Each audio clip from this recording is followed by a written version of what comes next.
Hello, I'm Chris. Here's how to easily reverse any car into a bay between a pillar and an expensive car using the 45-degree method.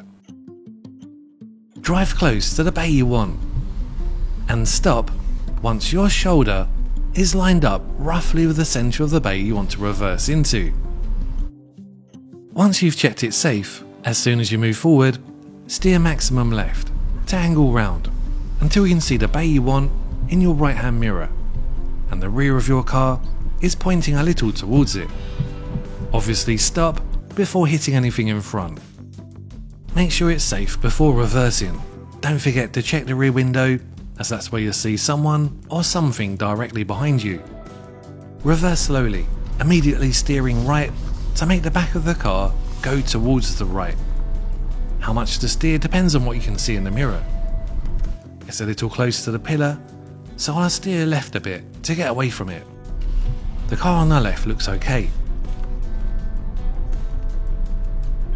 As soon as the front of the car looks level with the wall in front, straighten the steering back to the left. If you've had maximum steering, then it's normally 1 1/4 or 1 1/2 turns to straighten the wheels. You know when the wheels are straight by looking through the rear window and the car should be going in a straight line. Little adjustments to get the car as straight as possible.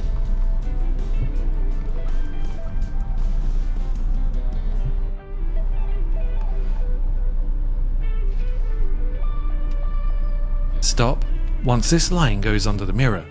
This may look slightly different for you as it depends on your height and which car you're driving, but it will be something similar. You might have to stop sooner if there's something sticking out into your bay behind, such as another vehicle, so be careful. You can also use this method to park into a bay on the left. Watch this video next for more information on how to do reverse bay parking using the 45-degree method on your driving test. Thanks a lot for watching, please like and subscribe, and bye for now.